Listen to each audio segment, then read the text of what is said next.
नमस्कार दोस्तों, स्वागत है आपका साप्ताहिक विकासक समाचार के एक और नए एपिसोड में। साप्ताहिक विकासक समाचार यानी कि वीकली डेवलपर न्यूज, जहां मैं आपके लिए पिछले हफ्ते भर में हुई डेवलपर रिलेटेड घटनाओं का एक संग्रह या संकलन लेकर के आता हूं। डेवलपर के टर्म्स में अगर उसे बोले तो कलेक्शन लेकर के आता हूं। तो चलिए इस हफ्ते के साप्ताहिक विकासक समाचार की शुरुआत करते हैं इस हफ्ते के पहले समाचार से।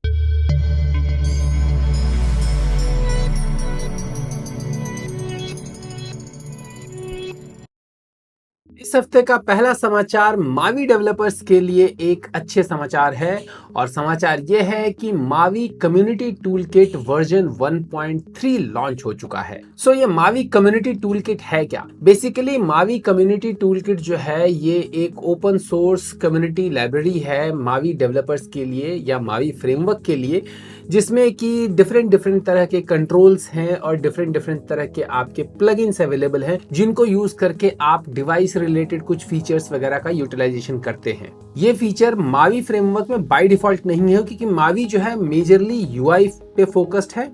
ये जो है ये डिवाइस रिलेटेड चीजों के ऊपर ज्यादा फोकस करता है। जैसे इस बार के जो वर्जन 1.3 है उसमें इन्होंने स्टेटस बार स्टाइलिंग के ऊपर फीचर किया है। स्टेटस बार स्टाइलिंग का नया फीचर डाला है।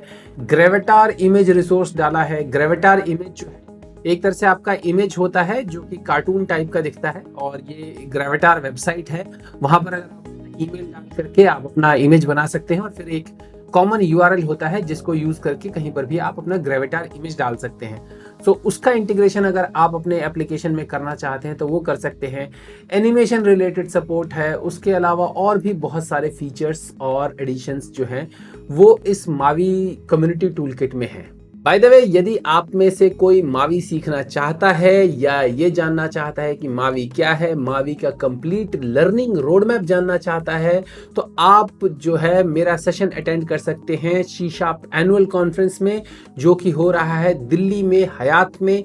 ये इन पर्सन कॉन्फ्रेंस है। उस कॉन्फ्रेंस का मैं लिंक वगैरह जो है वो डिस्क्रिप्शन में दे दूंगा। आप जा करके अपने आप को रजिस्टर करके और ये सीख सकते हैं कि मावी क्या है, कैसे उसको सीख सकते हैं, क्या क्या बेनिफिट्स हैं मावी सीखने के। साथ ही मैं पूरा लर्निंग रोड मैप भी देने वाला हूं मावी का। अगला समाचार जो है वो विजुअल स्टूडियो डेवलपर्स के लिए एक अच्छा समाचार है। समाचार ये है कि विजुअल स्टूडियो के जो प्रोग्राम मैनेजर है मैड क्रिस्टनसन, हाँ इनका नाम भी इसी तरीके का है, मैड क्रिस्टनसन। मैड क्रिस्टनसन ने एक नया प्लगइन जो है वो विजुअल स्टूडियो में ऐड किया है। आई डोंट नो ये जो है ये प्लगइन आपका इसमें है एक्सपेरिमेंटल में, मतलब एक्सपेरिमेंटल प्लगइन है, लेकिन आई डोंट नो कि ये विजुअल स्टूडियो प्रीव्यू में चलेगा या रेगुलर स्टेबल विजुअल स्टूडियो में चलेगा। लेकिन ये इन्होंने एक नया फीचर दिया है और ये फीचर क्या करता है, ये आपको फाइल कंपैरिजन का जो है बेनिफिट देता है कि फाइल कंपैरिजन कर सकते हैं विजुअल स्टूडियो के अंदर ही। अभी तक फाइल कंपैरिजन करने के लिए जो है ज्यादातर लोग जो है वो दूसरे टूल्स यूज करते हैं। जैसे मैं पर्सनली विंडिफ यूज करता हूं। विंडिफ एक ओपन सोर्स टूल है जिसको यूज करके आप टेक्स्ट फाइल्स का कंपैरिजन कर सकते हैं विंडोज के अंदर। और विजुअल स्टूडियो में आप फाइल कंपैरिजन जनरली सिर्फ एक ही टाइम कर सकते हैं, जब आप कभी चेक इन कर रहे हो तो दो वर्जन्स, जो एक ही फाइल के दो वर्जन जो है उसको अगर आप कंपेयर करना चाहें तो वो आप कर सकते हैं। लेकिन बाय डिफॉल्ट प्रोग्राम में अगर कोई फाइल कोई कंपेयर करना चाहे सोल्यूशन के अंदर, मान लीजिए दो क्लास फाइलें हैं और आप उनको कंपेयर करना चाहेंगे तो वो नहीं कर सकते। तो वो करने के लिए इन्होंने ये फीचर नया ऐड किया है और इस फीचर में आप जो है बाय डिफॉल्ट कोई भी एक्सटर्नल प्रोग्राम चूज कर सकते हैं और चूज करके इसमें फाइल जो है दो सेलेक्टेड फाइल्स को कंपेयर कर सकते हैं। ये फीचर सच बताऊं मेरे तो कुछ खास काम का नहीं है। यदि आपको काम आएगा तो आप देख सकते हैं इस आर्टिकल के थ्रू कि कैसे इंस्टॉल करना है, कैसे इस फीचर को एनेबल करना है। अगर आपको लगता है कि आप बहुत ही ज्यादा फाइल डिफ वगैरह करते हैं तो आप ये फीचर ट्राई आउट करके देख सकते हैं। एक्सपेरिमेंटल प्लगइन है। आई डोंट नो ये स्टेबल वर्जन में या कम्युनिटी वर्जन में कभी आएगा या नहीं आएगा, लेकिन प्लगइन अच्छा है। अगर आप करना चाहें तो कर सकते हैं। मैड क्रिस्टेंसन जो है ये काफी अच्छे प्लगइन बनाते हैं, तो आप देख सकते हैं। अगला समाचार वैसे तो डेवलपर रिलेटेड नहीं है, लेकिन मैं आप लोगों का ओपिनियन जानना चाहता था, इसलिए मैंने इस समाचार को ऐड किया है। और समाचार ये है कि अकॉर्डिंग टू एक कोई कंपनी है, I don't know, law sweeper, land sweeper करके कोई कंपनी है, लैंड स्वीपर करके जो कंपनी है, इनके हिसाब से अभी भी मोर देन 50% जो एंटरप्राइजेज हैं वो इनके सर्वे के हिसाब से मोर देन 50% एंटरप्राइजेज जो हैं उनके सिस्टम्स अभी भी रेडी नहीं है फॉर विंडोज 11। सो विंडोज 11 के अपडेट के लिए मोर देन 50% जो एंटरप्राइज सिस्टम्स हैं दे आर नॉट रेडी। और मैं बेसिकली इसीलिए न्यूज़ को, आर्टिकल को ऐड किया कि आपको क्या लगता है कि क्या आपके सिस्टम्स जो हैं वो रेडी हैं, आपके कंप्यूटर सिस्टम्स जो हैं वो रेडी हैं विंडोज़ 11 के अपडेट के लिए। मेरे ऑफिस में तो अभी तक मुझे नहीं बोला गया है विंडोज़ 11 अपडेट करने को। हालांकि मेरा जो लैपटॉप है, ऑफिशियल लैपटॉप जो मिला है ऑफिस वालों की तरफ से, वो विंडोज़ 11 के लिए रेडी है, क्योंकि उसमें अपडेट का नोटिफिकेशन आता रहता है कि विंडोज़ 11 पे अपडेट कर लो। लेकिन मेरे सिस्टम एडमिनिस्ट्रेटर ने, जो आपका नेटवर्क एडमिनिस्ट्रेटर हैं, उन्होंने बोला है कि नहीं करना है, अभी कंपनी के पास लाइसेंस वगैरह नहीं आया है, अपडेट रोल आउट नहीं कर रहे हैं। सो मेरे कंपनी में तो नहीं हो रहा है। क्या आपकी कंपनी में आप लोग विंडोज 11 पे अपडेट कर रहे हैं या नहीं कर रहे हैं? और देखिए, साल भर से ऊपर हो चुका है, इसका टाइटल ही यही है कि साल भर से ऊपर हो चुका है। After even more than 1 year Windows 11 50% enterprise systems are not yet ready for Windows 11।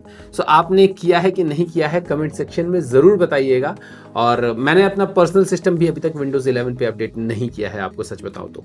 उम्मीद है आपको मेरे चुने हुए आर्टिकल्स पसंद आ रहे होंगे। यदि आपको ये आर्टिकल्स पसंद आ रहे हैं तो मेरे इस वीडियो को लाइक कीजिए, मेरे चैनल को सब्सक्राइब कीजिए और जितना हो सके इस वीडियो को सबके साथ शेयर कीजिए।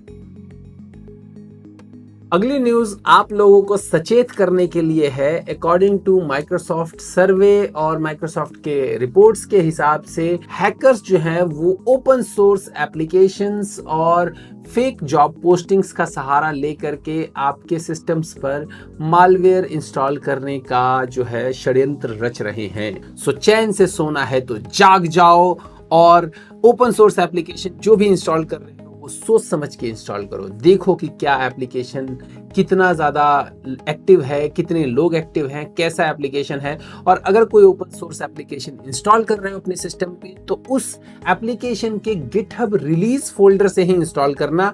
उसको कहीं अल्लू गल्लू किसी भी वेबसाइट से मत इंस्टॉल कर लेना, क्योंकि उस एप्लीकेशन में हो सकता है कि किसी दूसरे डेवलपर ने मालवेयर डाल रखा हो।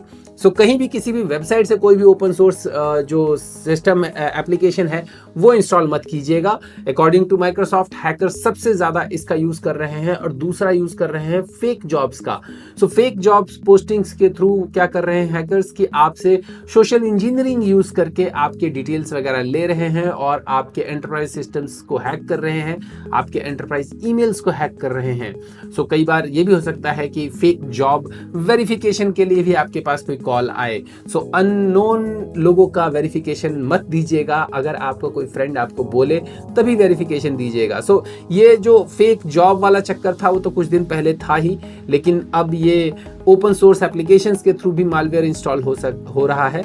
सो इन दोनों से अपने आप को बचा करके रहिए। अगला न्यूज आर्टिकल जो है वो एक अनाउंसमेंट के बारे में है और अनाउंसमेंट ये है कि हैक्टोबर फेस्ट स्टार्ट हो चुका है।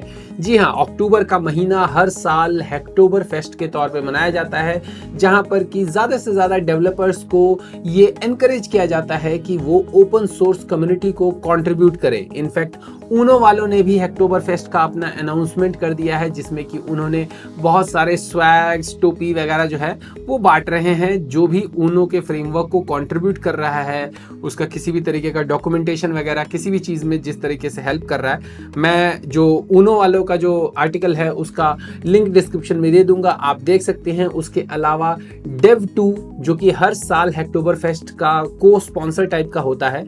ओरिजिनली ये डिजिटल ओशन जो आपका होस्टिंग सर्विस प्रोवाइडर है वो लोग इसको प्रमोट करते हैं और ऑर्गेनाइज करते हैं, और Dev2 जो है वो इसके साथ डिजिटल ओशन के साथ कोलैबोरेशन में इसको अनाउंस करता है। सो हैक्टोबर फेस्ट 2022 है स्टार्टेड। आप में से जितने भी लोग अगर ओपन सोर्स में कंट्रीब्यूट करना चाहते हैं तो हैक्टोबर फेस्ट में कंट्रीब्यूट कीजिए।